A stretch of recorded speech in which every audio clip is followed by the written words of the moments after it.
Hey everyone, thanks for joining. I'm Greg, owner and head writer of the Whiskey Culture blog, and we have Orion, our co-writer and operations manager, here for another episode of the Whiskey Culture podcast, your window into the wide world of whiskey. Today, we have Jeff, owner of 21st Amendment Distillery with us. Jeff and I met on LinkedIn, right, Jeff? We got connected, and then we went and we had a nice meal in Ybor, and he was talking about the plans he has for 21st Amendment Distillery. I know a lot of the people that we have on here, they've been going for a few years, but being a window into the world of whiskey, we wanted to give you guys insight into what it's like starting from the ground up and building a new distillery. Which, Jeff, it sounds like you've got a great path forward. You're passionate about what you're doing and what you're building, and B, it seems like you're putting a lot of the groundwork in to build this thing the right way, the effective way, and get a support base in your area before the distillery doors open. Why don't you tell us a little bit about what it's been like to open up that distillery and start doing all of that marketing before doors are even open? Yeah, so part of my plan was to sort of do that, get marketing going, get the word out. This has actually been beneficial, especially with banks or investors. I think it adds a bit of seriousness to what I'm doing, so that's really helped out, validity, if you will. In the beginning, without that, and without some work to be done on that foundation. It's really just an idea still, right?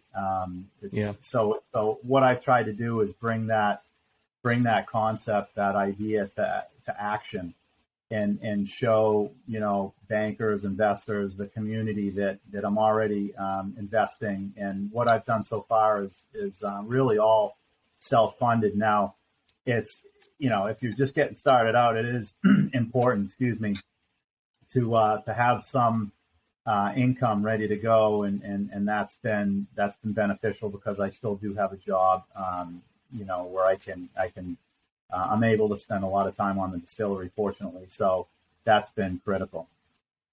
Well, that's awesome. So I see that you guys are doing a lot of marketing, sponsoring local events. You've got your branding up and going. And you're kind of saturating the market down there with your brand and your distillery before you even have doors open to the public. How has the reception been? It's good. I'll be honest, Greg. I mean, I'm hoping this works. I've always been a believer in branded products. 21st Amendment, we're going to spend a lot of money on the brand. I mean, there's no doubt we're going to market this product very well. We're going to spend a lot of money on branding. So that's important to me, and it always will be. The community actually is embracing it. We don't really have anything like this in what we call the Treasure Coast area. So it's kind of like a 3-county area. So I'm definitely fortunate not to have people on my back. But then again, that can also it can help to have a little bit of competition nearby, somebody that's already done this and that the community knows. So that could be a benefit or not. I'm not sure yet, but community's really receiving it. The city, the newspapers here and everything, the press, the media, everybody's really excited for it. Awesome. I mean, one of the things I want to ask is just, to me, it's infinitely interesting people's stories on how they got into the industry.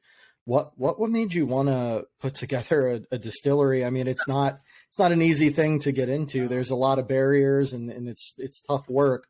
What made you want to take that on and open up a distillery?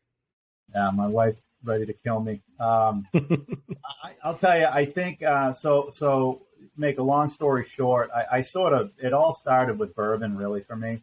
I really fell in love with bourbon whiskey. And when I was in the military, make a long story short, we were, after being on duty for the day, there was a big tent set up. We were in 29 Palms at this time. And, the beer line had about 1,000 Marines in it, and all you do is keep cycling through the line. So you get your 2 beers, cycle to the back, and I looked over and saw a smaller line, probably 6 Marines deep. Went over there, curious, and they were selling. It's actually, I think they give it away at the time after doing your duty and stuff for the day. But it was they were selling Jim Beam and Jack Daniels. So just started drinking Jim Beam. I could relax, after being on your feet all day, climbing around in the sand and everything. So sit down, relax, then go get another Jim Beam. So I started drinking Jim Beam back then and just really started to enjoy it. When I got out of the military, made a little money and was fortunate to go on the Bourbon Trail and really learn about the history of it, read every book I could, attended Moonshine University, just things like that taught me about the obviously America's beverage and distilling. So it just skyrocketed from there. Met a lot of nice people. The industry to me is one of the best there is. Everybody's absolutely so friendly, like so accepting, so helpful. Yeah. So I've been embraced by the industry as well, and that's pretty awesome feeling. Yeah, and I got to say, you say you went to the Bourbon Trail. Orion and I have been to the Bourbon Trail numerous times just to go get footage and all of that. And one of the things I have to say is it completely changed our view on whiskey and the whiskey industry. We really didn't know what to expect when we went up the first time. And Orion, I don't know about you, but that moment when we were there walking through the distilleries, smelling the cooking mash and, running your hand along the grain of a barrel, and you're sitting in the warehouses and you're just surrounded by all of that history.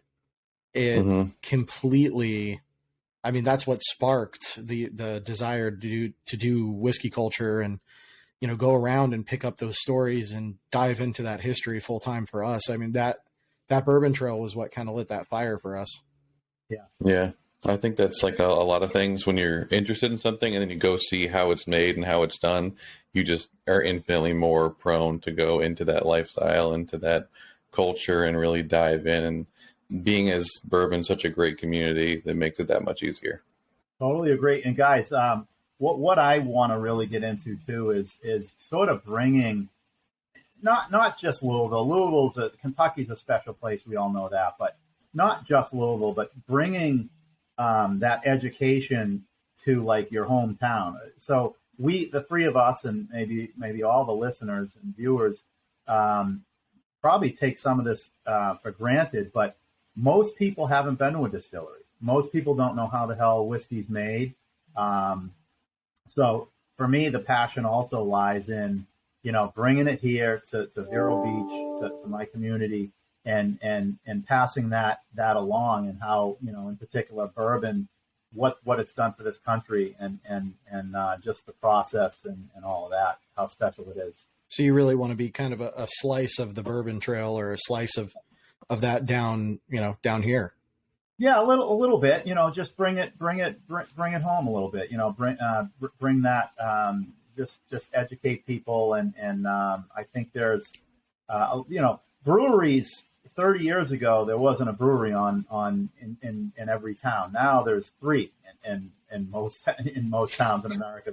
They've done a good job. Distilleries are still, maybe where breweries were 30 years ago. So it's going to be fun to educate people and just show them how great this industry is, and show them these great craft products. And that's one of the things that you and I talked about too, was just how the whiskey craze is huge right now, but it's nowhere near. If you look at craft bourbon, if you look at vodka, back in the day, it's one of those things where we're really at the peak. People are asking how much longer can the whiskey craze go on. And I think we're not even at the crescendo of it yet. Not even close. And I love you. And I remember talking, we both I was having a Cuban sandwich anyway. I forget what you were eating. I always have a Cuban when I go to Ybor, but I think the tendency is, right, when you're submerged in your own industry, the tendency is to wonder when it's going to peak and wonder, when are we going to hit that pinnacle. And from being an outsider and just sort of joining this industry and studying everything, we're not even close. We're not even close to touching that ceiling, and it's going to be way beyond our lifetime. So I think, maybe bourbon. It might go from an aged bourbon whiskey to people embracing younger whiskey more. I mean, that might be, but the craft distillery phase, or whatever you want to call it, the life of craft distillery, it's just getting started. We got decades of this. Yeah, even just like some of the smaller experimental ones, those are just happening within the past 5-6 years. Yeah. So that's just the basis for that whole takeoff right there. Exactly. So what, let's say, so what is your timetable to, I know the timetable can move a lot because, not all that kind of stuff is beyond our control. There could be a permit or a zoning or something, but what are you guys shooting for? Yeah. So a lot of people ask me this, and it's not annoying by any means, but it's the big question mark is construction, right? And construction is extremely difficult right now. So really, I officially launched the company during COVID, early COVID days last year. Brave man. So there's a benefit. I hate to say there was a bright side of COVID for me, but that was it. I was able to really submerge myself in this, really work on that company foundation, just label, look at all the stuff that you need to look at, and that way there's no surprises later on. But construction, I started my design phase. So we have an architect that's done several distilleries. They're located in Texas. We are doing, the design phase right now, building design, looking at the walls, the ceiling structures, and all that. That should take about 3 months. Construction, guys, a roll-up door I just quoted was 14 to 16 weeks. Roll-up, we're going to do a roll-up door. Man. Yeah, so what scares me about that is a lot of these construction lead times right now, it's like sometimes you can't do B without doing A, and you can't do C without doing A and B. So a lot of this construction stuff is dependent on, these other things that need to come before it. So the short answer is I'm hoping by fourth quarter next year we could be open, at least partially. We'll see how the TTB rules on that. But I'm also looking at, while construction's going on, putting something in a bottle and setting up maybe a temporary tasting room while construction's going on. So in let's just say, 5 years from now, I know that's kind of a bit of a stretch, but like in your ideal world, what's that kind of 5 year, like, what are you looking at? Where are you at? Where's the distillery at? It doesn't have to be a specific number of bottles going out or whatever. I know those are all, right. That's all semantical, but like what do you want to be in your community in 5 years is, I guess, a better way to ask that. Good question. So my goal right now is I want to really pound Vero and submerge myself in the local community. From there, I want to go out to the county. My county's Indian River County. I want to take the Treasure Coast. I want to go a little bit south, probably down to West Palm-ish, down that way. But even more so, I'd like to work my way north. I'm from Boston originally. So I really want to go up the coast and capture New England, where Orion is up there. I want to hit, New Hampshire. Went to school in Vermont. So that whole New England area, I'm already making contacts with distribution and stuff up there. By the way, we're sponsoring every year the Medal of Honor. Medal of Honor convention is held in different cities. Last year, as a matter of fact, it was in Tampa. This year, it's in Boston, Mass. So I'm sponsoring a table at the dinner. That's the Medal of Honor dinner, where there'll be a recipient at our table. They get to bring a guest. They're going to induct at least one new Medal of Honor recipient at the dinner. So it's going to be a special night, and 21st Amendment's sponsoring that. So my big thing is we're eventually in year 5. We're probably going to have to get more of a production type facility, and that would probably happen. I'd like to remain in Vero and have that probably closer to 95 west of town. But the goal is to really put a production type facility in the downtown Vero area. That location would be a smaller production area, but more of like a tasting room / tavern, / bar.